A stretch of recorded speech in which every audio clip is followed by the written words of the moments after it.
pemirsa, apa kabar? Senang sekali saya Astia Dika bisa kembali menemani Anda di program talk show yang syarat informasi inspiratif, apalagi kalau bukan bincang sehati.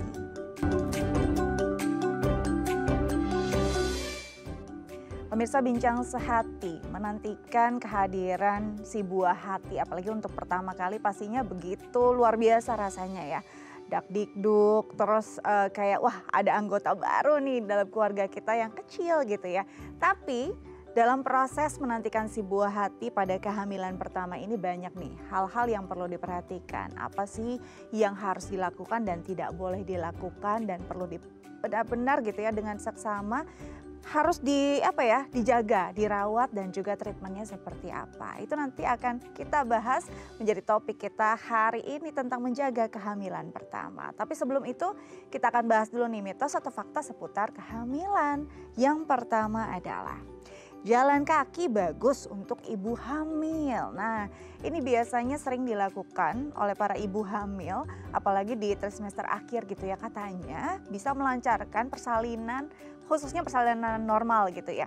Tapi apakah memang ini benar-benar sebegitu efektifnya untuk bisa membantu persalinan lebih lancar gitu ya si jalan kaki? Ada nggak sih mungkin pakem tertentu gitu, jalan kakinya boleh berapa lama dengan kondisi seperti apa, apalagi kalau mungkin ada sebagian ibu yang kakinya bengkak juga gitu ya, apakah masih boleh nih jalan dengan waktu yang cukup lama, jangan sampai malah si jalan kaki ini menyebabkan kondisi yang tidak nyaman gitu ya. Oke, nanti kita akan bahas itu mitos atau fakta bersama dokter kita hari ini.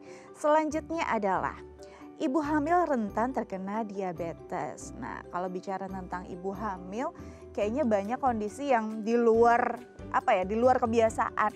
Yang biasanya nggak suka makan A jadi suka gitu. Terus yang biasanya suka banget jadi kok enak ya tiba-tiba gitu.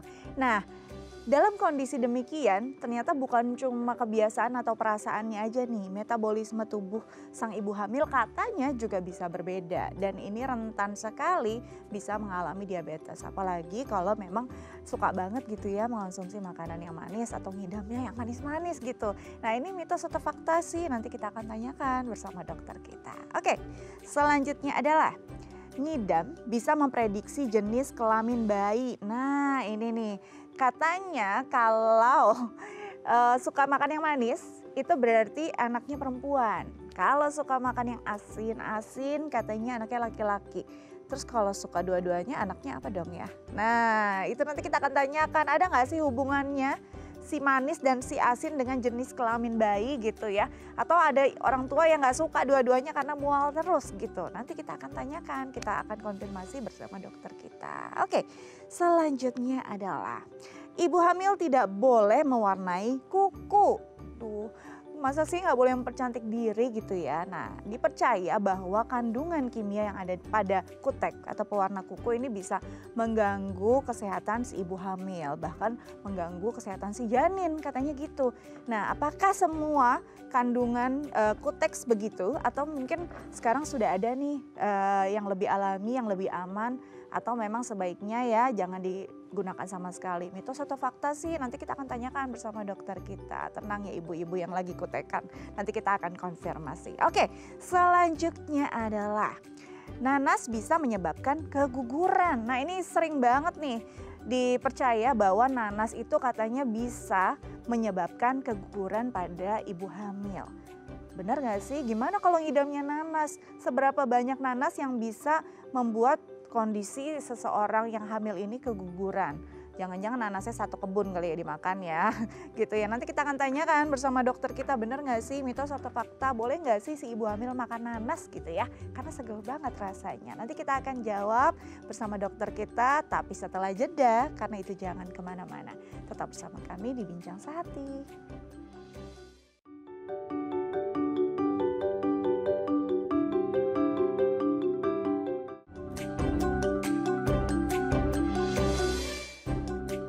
Ya pemirsa, kembali lagi bersama kami di Bincang Sehati. Di segmen sebelumnya saya sudah membahas nih sedikit ya tentang mitos atau fakta seputar ibu hamil. Tapi itu kan dari saya ya, belum tentu valid walaupun saya pernah hamil nih, bisa aja saya salah gitu ya. Nanti kita akan konfirmasi bersama dokter kita hari ini. Sudah hadir bersama saya di studio Dr. Aryo Bimo Hanggono SPOG, spesialis obstetri dan ginekologi dari Rumah Sakit Permata Dalima Serpong. Langsung kita sapa, halo dokter. Halo. Apa kabar? Alhamdulillah baik. Selamat datang di Bincang Sehati. Hari ini kita siap nih bagi informasi tentang ibu hamil ya. Oke, Kali siap. aja pemirsa memang lagi menantikan buah hati atau memang lagi hamil gitu ya, biar dapat edukasi yang baik. Oke, kita akan bahas dulu mitos atau fakta seputar ibu hamil. Yang pertama adalah mitos atau fakta nih dok, kalau jalan kaki itu bagus untuk ibu hamil. Ini kan sering banget tuh di istilahnya orang tua kita jalan kaki pagi-pagi biar gampang persalinannya. Sebenarnya ada korelasinya nggak sih jalan kaki dengan memudahkan persalinan? Oke, baik. Mungkin kalau kita berdasarkan evidence base yang ada ya.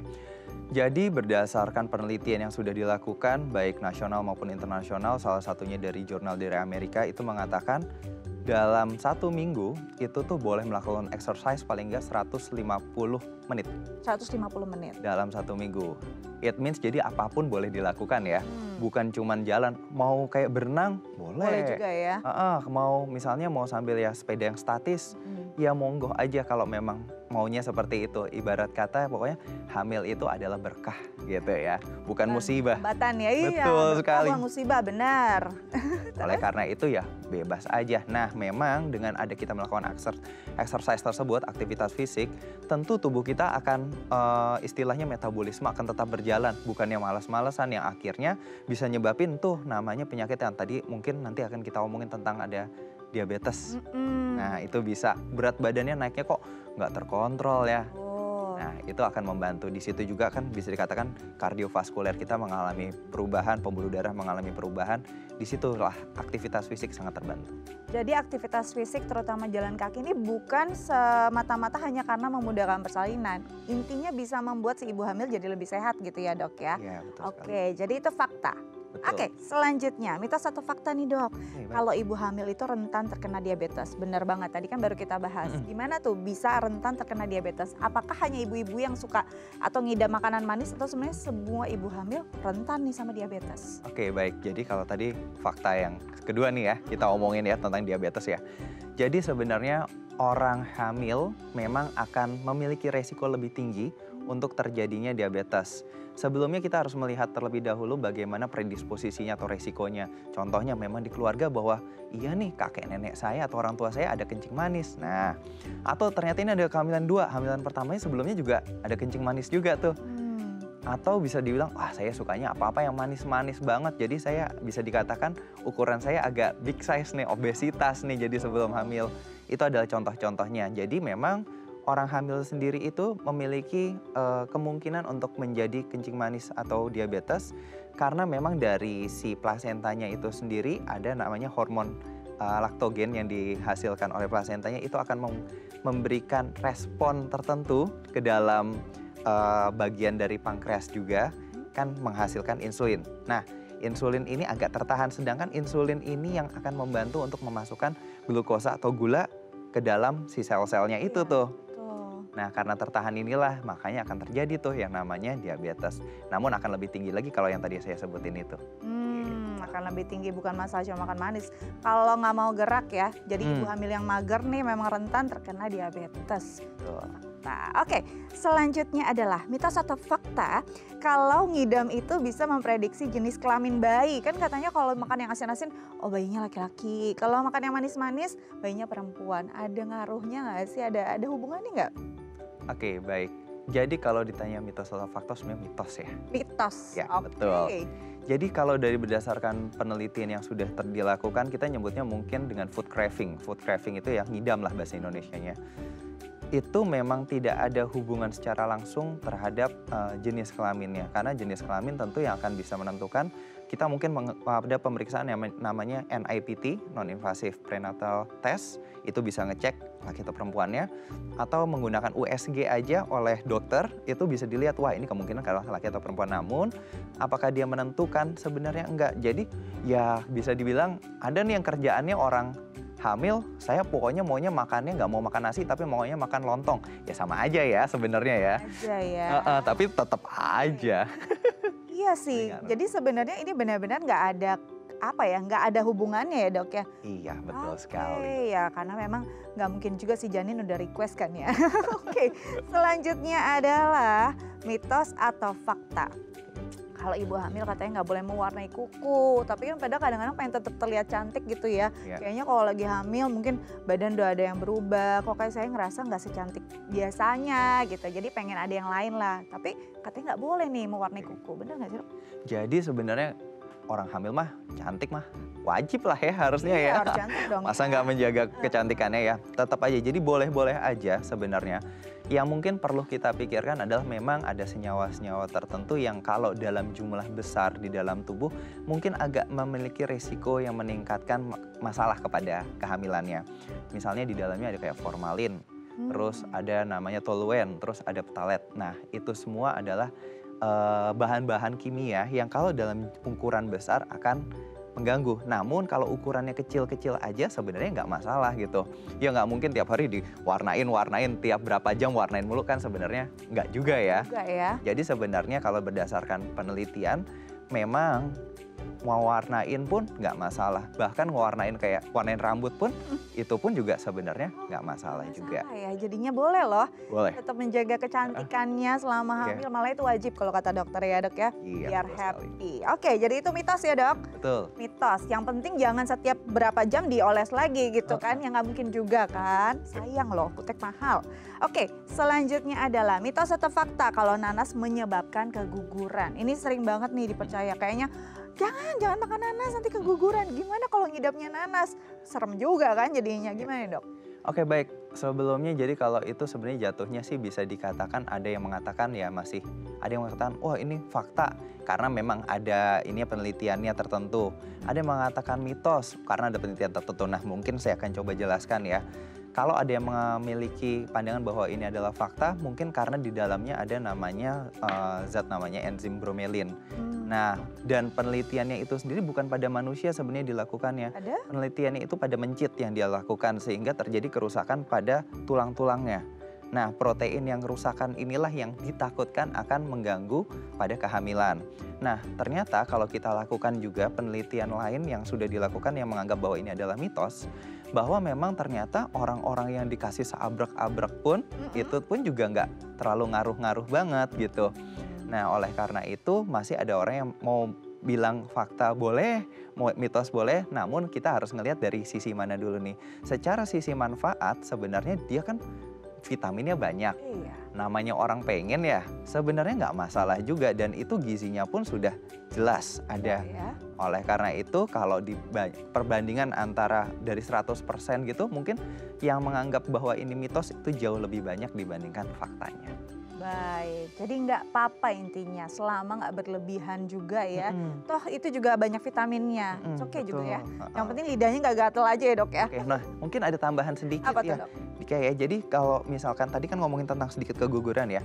Nah keguguran itu sendiri kita akan ngelihatnya apakah dia early pregnancy loss atau late pregnancy loss. Di situ tuh ada batasannya tuh sekitar 10-12 minggu. Itu pun ada perbedaannya. Kita harus melihat dari sisi mana.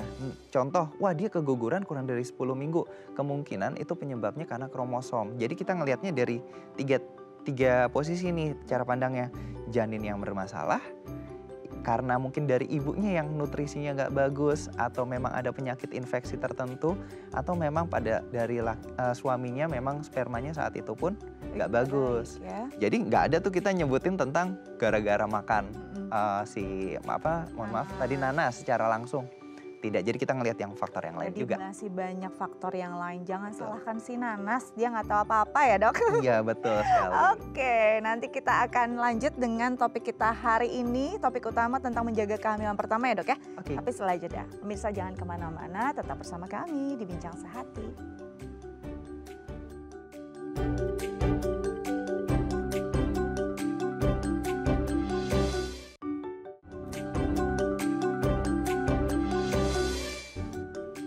Ya Ya pemirsa, kembali lagi bersama kami di Bincang Sehati. Sekarang kita akan bahas nih topik utama kita tentang menjaga kehamilan anak pertama. Penting banget nih karena pastinya untuk para ibu hamil yang baru pertama kali ini pengalaman pertama, pastinya ini jadi satu hal yang benar-benar harus diketahui, harus dijaga baik-baik ya. Oke, kita masih bersama dengan dokter kita, Dr. Aryo Bimo Hanggono, SPOG, Spesialis Obstetri dan Ginekologi dari Rumah Sakit Permata Dalima Serpong.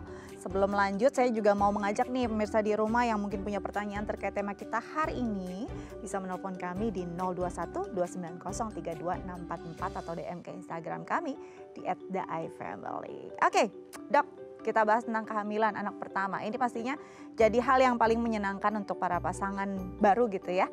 Kehamilan anak pertama. Sebenarnya kalau dari segi risiko gitu kan kadang-kadang ada yang bilang kehamilan anak kedua, ketiga itu akan lebih ringan lah dibandingkan anak pertama. Apa yang membuat kehamilan pertama begitu terasa kayaknya berat gitu? Apakah karena pengalamannya baru aja atau memang secara fisik ada hal yang adaptasinya juga sangat berat gitu untuk di pengalaman pertama seorang perempuan ini? Oke, baik, terima kasih. Jadi memang namanya pengalaman itu ibarat kata selalu kita diajarkan pengalaman adalah guru yang terbaik buat kita. Oh. Jadi kalau dia belum pernah pengalaman, dia kayak ngerasanya ya, aduh takut ini, takut ini, takut ini. Terus zaman sekarang kan tentu kita ngelihatnya ada netizen kan bikin ada ngomongnya ini nggak boleh ini. Nah akhirnya mereka jadi ngedown, mereka jadi stres sendiri. Tapi dibandingkan dengan orang yang sudah hamil kedua, ketiga, keempat, mereka jauh lebih pengalaman. Memang betul yang dibilang tadi, jadi memang pengalaman itu berpengaruh sekali. Memang butuh penyesuaian, begitu juga nanti pada saat proses persalinan memang agak berbeda.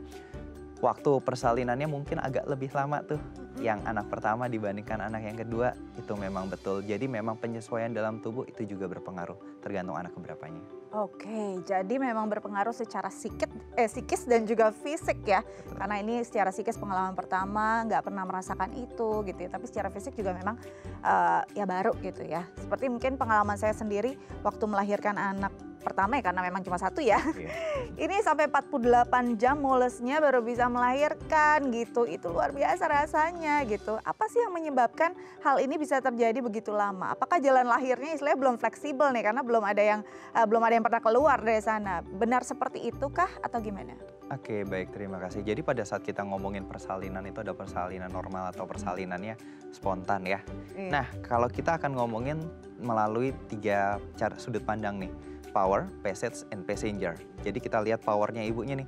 Kadang-kadang tuh orang tuh mau lahiran stres, nggak mau makan, nggak ada tenaga. Ya gimana dia nanti bisa mau ngedennya, gimana gimana cara kontraksinya ada gitu. Itu yang pertama.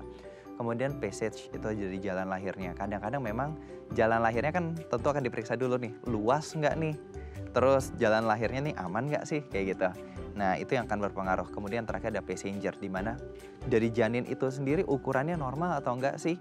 Dia kemudian kepalanya turunnya sesuai dengan putaran-putarannya enggak sih? Kalau itu semua berjalan secara keseluruhan dengan normal ya oke-oke aja. Nah situlah mungkin nanti ada namanya resiko pada saat wah udah capek-capek mules ternyata dilanjutin ujung-ujungnya dioperasi. Iya. Jadi macet, nah itulah istilahnya. Jadi kita lihat dari 3P tadi namanya. Jadi banyak faktor yang menyebabkan si pengalaman pertama melahirkan itu jadi luar biasa gitu ya. Oke, kita mulai dari trimester pertama. Biasanya nih untuk yang pertama rata-rata morning sickness-nya tuh luar biasa gitu ya. Apa sih yang menyebabkan seseorang tuh terutama di kehamilan pertama merasakan mual tuh lebih parah katanya sih dibandingkan yang kedua atau ketiga. Ada ngaruhnya nggak sih sebenarnya atau memang itu adalah bentuk adaptasi seorang perempuan pada badannya yang baru merasakan ada hal lain gitu ya dalam tubuhnya? Oke, baik, terima kasih. Jadi kalau kita omongin tentang morning sickness, mual, muntah, atau kita kalau di Inggris biasanya nausea and vomiting in pregnancy, atau yang jadi komplikasinya sebagai hyperemesis gravidarum. Nah itu sebenarnya kita akan melihatnya bahwa penyebabnya bukan permasalahan dari lambungnya, bukan masalah apa-apa utamanya, tapi lebih karena hormon kehamilannya atau beta HCG-nya yang meningkat. Nah memang hormon HCG itu akan meningkat selama kehamilan, terutama di trimester awal. Kemudian ada sih faktor lain yang menyebabkan dia jadi muntahnya lebih, yaitu misalnya hamilnya itu ternyata hamil anggur. Oh, oke. Nah, di mana hamil anggur itu memang HCG-nya jauh sekali meningkat dibandingkan hamil yang normal. Kemudian hamilnya itu ternyata anaknya kembar 2, kembar 3, kembar 4. Nah, itu akan jauh lebih mual. Jadi mungkin itu adalah gambaran yang mungkin menyebabkan jauh lebih mual. Tapi kalau anak pertama dibandingkan anak kedua lebih mual anak pertama, kadang-kadang memang itu namanya the first sensation ya, Iya. pengalaman lagi. Jadi Pengalaman lagi sih emang yang bikin suatu hal tuh yang pertama lebih wow aja gitu ya iya, rasanya. Nah, betul. dalam kondisi ini trimester pertama tuh kan lagi mual-mualnya gitu ya. Apalagi untuk kehamilan anak pertama, makan nggak mau gitu. Terus cuma suka makanan-makanan tertentu. Sebenarnya akan bermasalah nggak sih dengan nutrisi si janin, apalagi di kehamilan pertama atau di awal-awal kehamilan? Karena banyak juga nih ibu-ibu yang ngerasa, aduh saya takut nih anak saya kurang gizi. Tapi memang dimakan juga nggak bisa, mual banget, muntah banget gitu. Gimana dok? Oke, baik. Kembali untuk selama kehamilan, memang nutrisi terutama adalah protein itu yang sangat-sangat dibutuhkan. Penting ya. Iya, betul. Selain memang jangan sampai kita menghindari lemak karena lemak itu juga dibutuhkan oleh tubuh kita. Itu ceritanya. Nah, dari Inggris sendiri biasa menyarankan adalah untuk meminum air jahe. Air jahe. Air jahe. Malah di Indonesia yang sebenarnya jahe banyak banget di mana-mana. Benar. Banyak orang ngomongnya, wah minum air jahe jadi panas nanti nggak mau. Nah itu yang malah jadi ada kayak istilah, nah itu juga mitos juga tuh, jadi panas tuh. Padahal nggak masalah hal seperti itu. Dengan penggunaan nutrisi herbal seperti itu sendiri sebenarnya bisa ngurangin mualnya. Namun memang untuk nutrisinya sendiri jauh harus diutamakan adalah yang mengandung zat besi. Zat besi dari mana? Terutama adalah zat besi dari daging-daging merah. Jadi kita nyebutnya small frequent feeding, dikit-dikit tapi sering, itu jauh lebih baik daripada nggak sama sekali. Oke. Itu ceritanya. Jadi memang paling nggak harus dipaksakan gitu ya. Tapi kalau misalkan nggak bisa sama sekali nih dok, misalnya cuma bisa makan buah doang gitu ya. Itu gimana? Kita akan melihat lagi kondisinya ya. Apakah perlu suplemen tambahan kalau kayak gitu? Iya betul, jadi sebenarnya kita harus melihat lagi dari kondisi pasien tersebut. Karena seseorang yang sudah mual muntah hebat gitu, tentu mungkin sampai butuh dirawat inap. Itu kalau misalnya ternyata tubuhnya itu harus memecahkan lemak, memecahkan apa. Nah itu akan munculnya dari urinnya. Dicek pipisnya, wah ternyata ketonnya positif. Nah ini mungkin butuh rawat inap.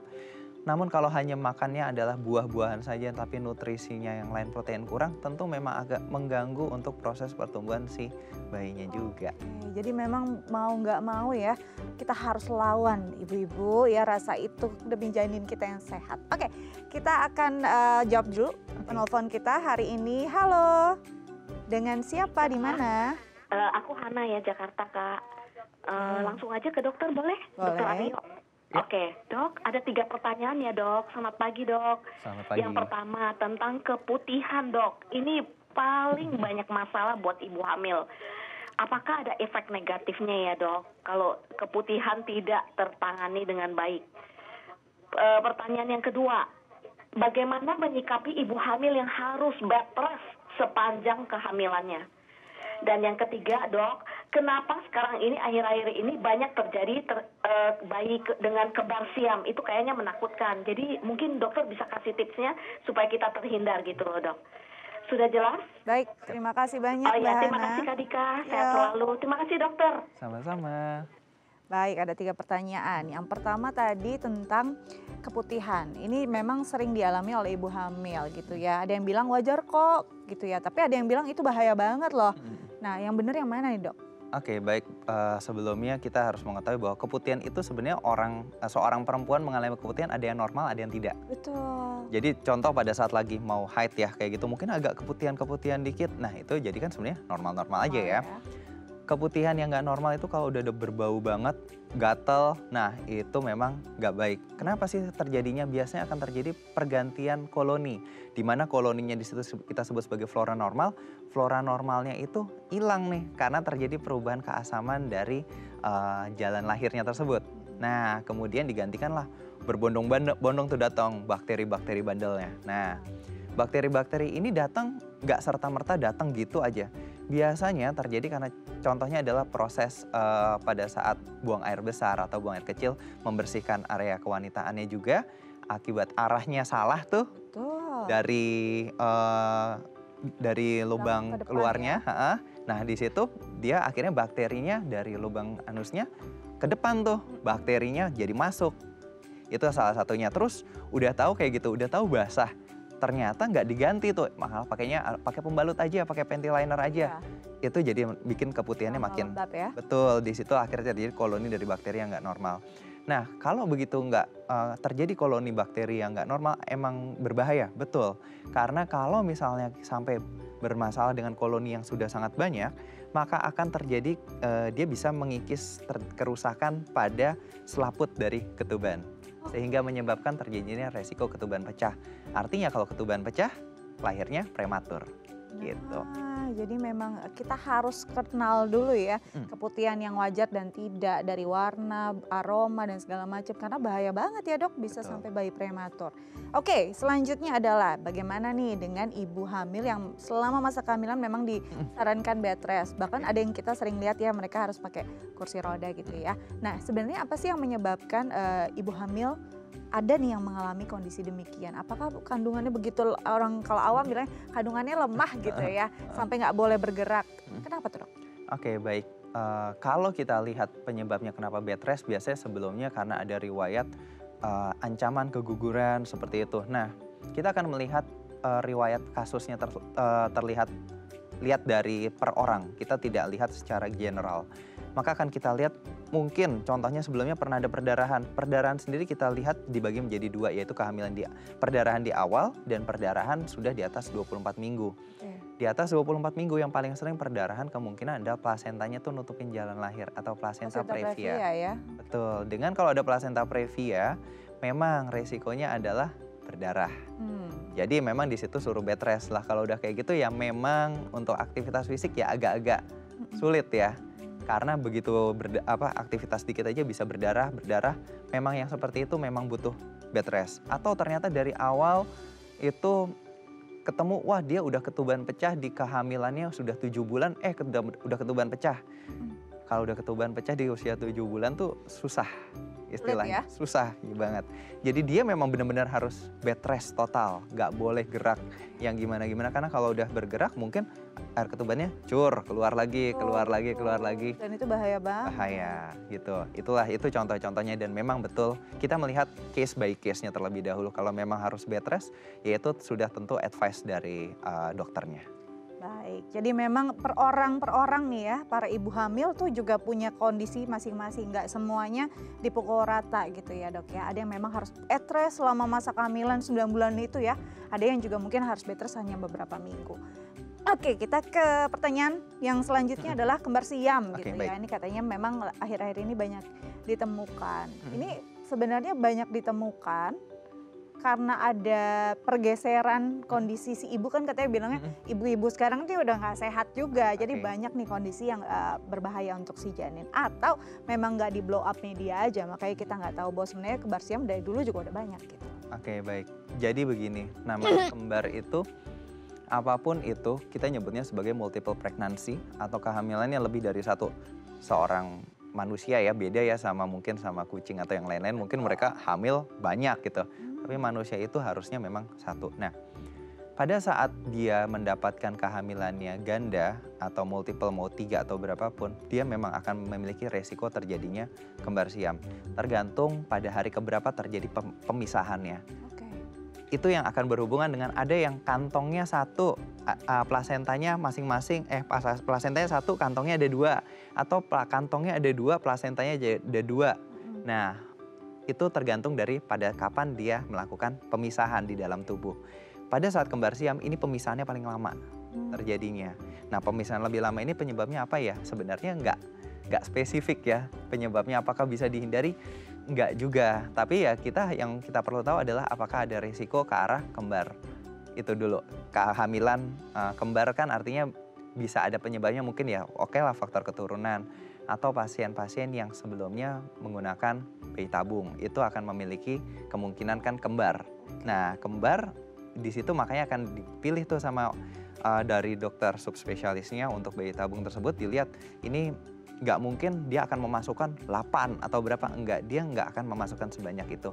Dengan berbagai resiko yang dihadapi, maka dimasukkan misalnya 2 atau berapa, kayak gitu.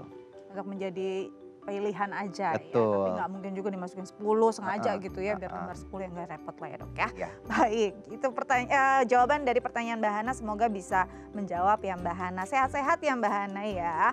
Oke, selanjutnya nanti kita akan bahas lebih jauh lagi tentang kehamilan anak pertama nih dok, tapi kita harus jeda terlebih dahulu ya. Oke. Pemirsa jangan kemana-mana, tetap bersama kami di Bincang Sehati.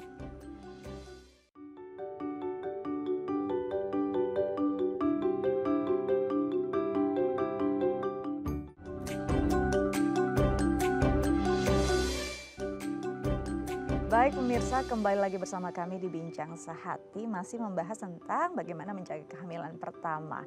Dan bagi pemirsa di rumah yang mungkin punya pertanyaan terkait tema kita hari ini, bisa menelpon kami di 021 290 32644 atau DM ke Instagram kami di @daefamily. Kita lanjut lagi dengan Dr. Aryo Bimo Hanggono SPOG, spesialis obstetri dan ginekologi dari Rumah Sakit Permata Dalima Serpong. Oke, dok, biasanya nih yang paling khas dari kehamilan pertama adalah seorang ibu yang menanti dan ngecek-ngecek mulu tuh.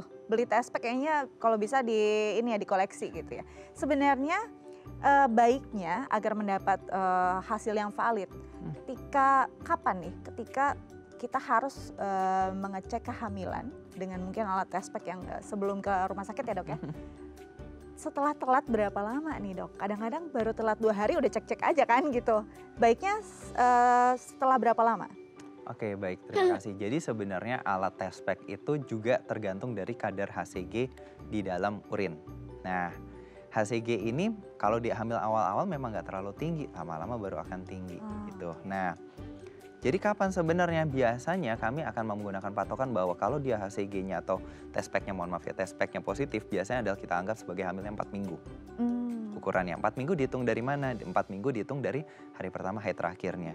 Kita ukur, wah 4 minggu sesuai. Jadi sejak kalau misalnya di test pack mulu udah telat seminggu 2 minggu, monggo aja. Nggak apa-apa ya. Betul, karena kadang-kadang orang Indonesia itu kalau dilihat-lihat, kalau saya suka nanya tuh, kapan haidnya? Aduh saya nggak yakin. Bener, suka lupa.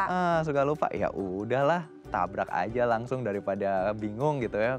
Kadang-kadang malah dia, iya tiba-tiba saya baru tahu hamil padahal saya udah telatnya 2 bulan. Itu dia sering terjadi itu dok. Gimana tuh dok kalau misalnya kan kadang-kadang nggak tahu ya kalau itu hamil gitu, mungkin belum mual. Orang kan kalau hamil disangkanya yang pasti mual, nggak ada mual kok, nggak ada rasa yang aneh-aneh kok gitu ya. Nah terus telat deh akhirnya. Nah ini kan berarti telat juga nih menjaga kehamilannya, mungkin aktivitasnya nggak tahu kita kayak apa, nggak minum vitamin juga. Akan ada masalah nggak sih sama janinnya? Oke, baik, jadi sebenarnya kita udah dikasih berkat dari Tuhan tuh seaman-amannya gitu loh. Jadi udah bagus-bagusnya sebenarnya. Jadi dengan kita makan sehari-hari aja, apalagi dia nggak ada mual muntah, ya alhamdulillah ya, sebenarnya dia bisa masuk makanan apapun ya. Baik ya. Nggak masalah. Tapi yang agak sulit adalah pada saat kita untuk menentukan usia kehamilan. Yes. Nah, untuk usia kehamilan itu sendiri yang paling bagus berdasarkan berbagai macam penelitian yang sudah dilakukan, range sekitar 11-13 minggu kayak gitu, itu adalah range terbaik untuk menentukan usia kehamilan, karena usia kehamilan itu nggak boleh berubah-berubah. Dan di usia kehamilan itu ujung-ujungnya akan menentukan kapan waktu persalinannya. Waktu persalinan yang akan kita sebut sebagai due date itu adalah 40 minggu. Jadi kalau kita bilang, wah dokternya nih yang sebelumnya ngasih taunya tanggal sekian, periksa lagi tanggalnya kok berubah lagi lah. Kenapa hal itu bisa terjadi? Karena kalau kehamilannya itu masih kurang ya 10 minggu ke bawah lah. Mungkin ada kesalahan dihitung-hitung berdasarkan penelitian bisa sekitar semingguan. Tapi kalau kita pakainya sekitar yang ukuran 12-13 minggu gitu, kesalahannya hanya beberapa hari. Nah beda lagi kalau kita pakai di atas 20 minggu dan di atas 30 minggu. Bahkan yang suka nanya adalah udah hamilnya 8 bulan lebih. Udah pernah USG ya waktu kecil, dia masih nanyain terus kapan waktu persalinannya. Itu kan artinya agak ada yang kurang paham ya, bahwa justru kalau semakin besar ukuran kehamilan terus kita USG, kesalahannya bisa sampai 2 minggu. Oh ya? Gitulah dia. Jadi oleh karena itu kita harus punya patokan di kehamilan awal, itu adalah yang kita pakai. Makanya kalau zaman sekarang sudah dari pemerintah tuh udah ngasih tahu, USG itu di trimester 1 dan di trimester 3 itu paling seminimal-minimalnya. Paling seminimal-minimalnya. Mm-mm. Oke, ada nggak sih ini kadang-kadang ada yang juga berpikir jangan sering-sering USG nanti ada masalah. Ini kan banyak ya jadi apa? Jadi pengetahuan yang dari orang namanya orang baru hamil gitu. Jadi banyak banget nih informasinya gitu. Jangan sering-sering USG gitu. Tapi kalau nggak USG nggak tahu dong kondisi bayinya. Sebenarnya USG yang ideal tuh berapa jangka waktunya sih, Dok? Oke, sebenarnya USG itu kita menggunakannya adalah modalitas berupa gelombang suara. Betul. Jadi dia tidak ada radiasi yang seperti Nggak ngaruh ya? tidak, bukan kayak ronsen kayak gitu ya. Jadi aman sebenarnya. Jadi kalau ada yang bahkan pada pemeriksaan kita harus ngecek tiap minggu, tiap 3 hari sekali atau tiap beberapa kali, itu karena ada satu dan lain hal. Dan itu aman untuk bayi dan itu memang diperlukan bagi kami untuk mengetahui bagaimana kesejahteraan si janin itu sendiri. Jadi ya kalau ditanya misalkan kontrol misalnya sebulan sekali, dilakukan USG sebulan sekali, aman-aman aja sebenarnya. Aman-aman aja. Tergantung kantong kita juga ya, Dok. Soalnya tapi memang nggak jadi pakem juga setiap bulan harus gitu. Karena mungkin ada teman-teman kita atau ibu hamil yang di pelosok gitu ya, yang memang susah nih untuk akses kesehatannya. Jadi fine-fine aja selama kehamilannya nggak ada masalah. Nah itulah dia kenapa sekarang kita pakainya di trimester 1 satu kali, trimester 3 satu kali, itu paling minimal. Paling minimal ya, itu yang paling bisa di apa ya, ya paling nggak itu harus ada terjadi lah dalam masa kehamilan 40 minggu itu. Betul. Nah Dok, kalau misalkan kita bicara tentang kehamilan pertama, ini kan hal yang kadang-kadang rentan juga ya, karena mungkin kalau nggak mempersiapkan, kalau nggak program sebelumnya gitu, kadang-kadang kita jadi ngerasa punya rasa bersalah juga, aduh saya kemarin kayaknya mungkin ada yang kayak pola hidupnya nggak baik gitu. Itu sebenarnya ngaruh nggak sih sama kualitas si janin ketika si ibu memang nggak tahu dan tidak merencanakan kehamilan tersebut, tiba-tiba hamil dan dia nggak mempersiapkan juga fisiknya untuk sehat dalam mengandung, akan berpengaruh nggak? Oke, jadi kalau misal yang contoh yang nggak sehat, nggak sesehat-sehatnya itu contohnya memang masih merokok, minum minuman alkohol kayak gitu. Nah itu memang adalah contoh yang kurang baik ya memang. Namun pada beberapa kondisi ada yang kita nyebutnya pada saat penyakit-penyakit di mana tulang belakangnya bermasalah, seperti kita nyebutnya sebagai spina bifida atau gangguan pada neuronnya bagian persyarafannya, itu makanya kita harus memberikan sebenarnya sebelum hamil sudah diberi suplemen asam folat. Oh yes, betul. Jadi asam folat itu sebenarnya diminumnya sebelum hamil, jangan setelah hamil baru diminum. Betul, katanya gitu ya, Dok ya? Ya memang harusnya seperti itu. Tapi kalau udah ibarat kata ya saya nggak ada persiapan apa, ya udah tinggal kita lihat aja perkembangannya, tapi di stop tuh yang kemarin-kemarin yang nggak bagus, ya udah mulai di stop karena kita nggak bisa muter waktu lagi yang sebelumnya. Tapi bisa dibayar ya? Betul. Nah, oke. Jadi kalau memang Anda tahu nih ada risiko kehamilan, bukan risiko sih, kemungkinan ya. Kalau risiko kayaknya kehamilan musibah ya, Dok ya. Jadi ada kemungkinan kehamilan, jadi memang udah sepantasnya kita menjaga kondisi fisik kita ya. Oke, sebelum kita lanjut ada pertanyaan dari pemirsa lewat DM Instagram, saya bacakan ya, Dok ya. Selamat pagi dokter, saat ini istri saya sedang mengandung anak pertama kami. Wow, selamat Mas Irfan. Usianya sudah masuk 4 bulan, dia sudah jarang merasa mual dan muntah. Tapi belakangan ini perutnya sering kram. Cara mengatasinya gimana dan harus mengonsumsi obat apa? Saya nggak tega melihat istri saya saat sedang kram. Aduh, Mas Irfan kayak cinta banget nih ya dengan istrinya, baik sekali gitu ya. Ini emang jadi satu kendala yang sering dirasakan oleh ibu hamil, kram. Bahkan kramnya nggak cuma di perut ya, Dok ya, bisa di kaki, bisa di mana gitu. Apa sih yang menyebabkan ibu hamil sering kram, Dok? Oke, baik. Jadi sebenarnya kram itu secara gampangnya ya, istilah awamnya mulai meregang. Meregang karena ukuran rahim itu yang awalnya hanya kecil seperti buah alpukat atau buah pir gitu, dia akan membesar sampai ukurnya bisa sampai 9 kg. Betul. Jadi itu membutuhkan, itu suatu yang sangat ajaib ya istilahnya, membesar dan itu berlangsung pelan. Jadi ngerasa kayak nyeri itu iya wajar. Kemudian yang nggak wajar seperti apa sih? Kalau memang dia sangat nyeri disertai dengan mulai ada perdarahan yang kita sebutkan tadi sebagai kemungkinan keguguran. Tapi kalau ditanya lagi kok makin besar makin nyeri, serta awalnya tadi nyerinya di bawah perut, lama-lama di pinggang. Jadi suaminya tiap hari megangin pinggangnya, suruh menjetin. Nah itu terjadi sebenarnya tulang belakang kita yang awalnya berbentuknya agak berkelok-kelok, dia akan mulai agak melurus. Oh, Dan disitulah terjadi mungkin salah satu mulai nyeri-nyerinya akibat situ. Tapi apakah itu musibah atau berkah? Berkah ya, tetap ya. Namanya hamil kayak gitu, ya tetap berkah. Biasanya tentu misalnya dikasih apa ya, kayak supporting gitu ya buat ngangkat. Salah satunya kan juga berat ya. iya. Kalau udah hamil besar apalagi makin berat lagi gitu. Jadi ya mungkin menggunakan seperti ada supporting belt kayak gitu untuk menahan. Tapi kalau emang nyerinya disertai sampai dengan ada berdarah, kram terus-terusan, takutnya adalah suatu ancaman keguguran. Nah disitulah memang harus kita lakukan pemeriksaan lebih lanjut. Baik, jadi harus dilihat juga nih ya, apakah ada hal lain juga yang terjadi atau gejala lain selain kram. Mungkin tadi ada perdarahan atau kondisinya makin sakit gitu ya, itu memang sebaiknya Mas Irfan bawa istri ke dokter biar nanti ada penanganan yang tepat. Nanti kita lanjut lagi ya dok ya, tapi kita harus jeda terlebih dahulu. Pemirsa jangan kemana-mana, tetap bersama kami di Bincang Sehati.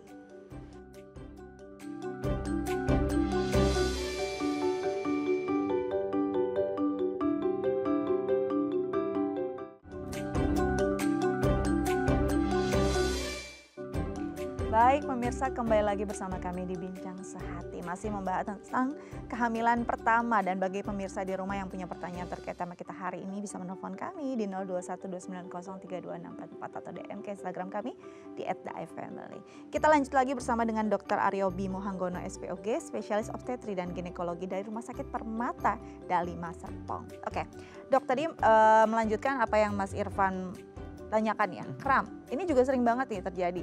Kramnya tuh apalagi sering di daerah kaki dan saat tidur lagi. Itu kenapa sih? Padahal kan mungkin tidur nggak gerak-gerak gimana-gimana ya, nggak lincah-lincah banget. Kenapa sering terjadi pada ibu hamil kram tersebut? Apa yang kurang dari tubuh ibu hamil? Oke, jadi sebenarnya kram di seluruh bagian tubuh kalau kita lihat lagi bagaimana secara fisiologisnya atau normalnya, memang tubuh seorang perempuan tentu akan bisa dikatakan agak melebar ya. Betul. Melebar itu terjadi karena cairan yang ada di dalam tubuh itu agak semakin banyak dan kemudian akan mengisi rongga-rongga di sekeliling yang ternyata di situ ada saraf-saraf juga. Jadi karena itulah kita akan ngelihat bahwa wah kakinya bengkak nih. Wah bagian ini bengkak, sedangkan di situ juga ada saraf. Mungkin di situ yang akan menyebabkan dia jadi tambah nyeri. Oke, jadi kondisinya memang secara metabolik berubah, tubuh ibu hamil juga berubah. Jadi banyak hal-hal yang nggak wajar lah ya, nggak yang seperti biasanya kita rasakan. Nah, kalau kita bicara lagi nih, banyak yang berpikir, wah bentuk panggul kamu lumayan nih gitu ya, apa sesuai proporsional dan kayaknya pas untuk melahirkan normal. Memang ada hubungannya ya bentuk panggul dengan kelahiran? Oke baik, jadi bentuk panggul itu ada macam-macam. Secara garis besar dibagi menjadi 4, namun yang bisa melahirkan hanya satu yang benar-benar itu adalah panggul yang bagus lah untuk melahirkan normal. Nah itu dilakukan pemeriksaannya bagaimana? Pemeriksaannya kita harus melakukan pemeriksaan dalam. Kita melakukan pemeriksaan di mana wah ternyata lebar nih, ngikutin jalan lahirnya sesuai nih. Nah itu bisa. Tapi kalau kita ternyata bukan si jenis yang bisa untuk kelahiran normal, tipe yang lain itu agak terjadi kesulitan untuk proses persalinannya. Jadi ibarat kata macet nih, kok nggak turun-turun nih kepalanya. Akibatnya ya udah ujung-ujungnya karena emang nggak bisa turun-turun dilanjutkan dengan operasi sesar. Oke, jadi memang tergantung juga kondisinya. Selain panggul juga mungkin ada hal-hal lain yang mendukung ya, walaupun panggulnya kondisinya pas gitu ya, proporsional. Tapi kalau ada hal lain lagi mungkin nggak bisa juga. Betul. Nah, usia nih dok, ada bedanya nggak kehamilan pertama yang dialami oleh ibu yang mungkin umurnya 25 dengan ibu yang memang sudah lanjut gitu ya, mungkin di 35 atau 40. Akan ada perbedaan nggak? Oke baik, untuk secara garis besar apakah itu anak pertama atau anak keberapapun, memang kalau usia sudah di atas 35 tahun memang akan resiko terjadinya masalah baik pada ibu maupun pada janinnya akan meningkat. Apalagi kalau sudah usianya di atas 40 tahun. Tentu akan terjadi lebih ke arah gangguan kromosom sehingga kemungkinan makanya dilihat kok banyak sih anak-anak yang sudah dilahirkan mohon maaf terjadi kecacatan, terjadi gangguan dengan sindrom-sindrom tertentu. Seperti itu kenapa? Karena memang kualitasnya sudah mulai berubah pada saat kehamilan di mana dia usianya sudah di atas 40 tahun, 35 tahun ke atas. Nah tadi makanya kalau 25 tahun ya insya Allah itu yang paling bagus. Betul, jadi memang masa emas lah untuk hamil gitu. Nah gimana nih ceritanya kalau kan sekarang juga banyak ya yang menikahnya tuh usianya muda-muda banget. Bahkan Kalau di media tuh kita sering lihat masih kelas 6 SD, ya nggak sih dok? Masih aduh sangat muda deh, bukan waktunya, bukan usia yang wajar untuk hamil. Itu sering mungkin edukasi ini sedikit ketika orang yang hamil dalam usia yang sebenarnya belum pas. Itu gimana? Oke, baik, kita nyebutnya mungkin sebagai teenage pregnancy. Dimana kalau teenage pregnancy kita akan melihat bagaimana kematangan dari organ kewanitaannya sendiri belum terlalu matang. Kemudian dari psikologisnya pun belum terlalu matang. Kemungkinan selanjutnya adalah finansial belum terlalu matang. Itu akan menjadi suatu masalah yang sangat holistik dan harus diselesaikan. Jadi yang dalam jangka waktu panjang, toh juga nggak mungkin misalnya masih kelas 6 SD, kelas 1 SMP, akhirnya putus sekolah gara-gara ngurusin anaknya. Itu memang istilahnya akan menyebabkan suatu permasalahan secara sosial yang sangat panjang. Namun secara kualitas dari proses persalinan mungkin memang ada sedikit gangguan, berupa kemungkinan kelahiran prematurnya akan lebih tinggi. Akibatnya akhirnya angka kesakitan atau morbiditas dan juga mungkin mortalitas atau kematian ibunya jadi tinggi. Oleh karena itu ya memang sebaiknya kita tidak tidak mensupport yang namanya teenage pregnancy tersebut. Betul, karena memang secara tubuhnya juga belum siap ya. Harus ada manusia baru di sana gitu.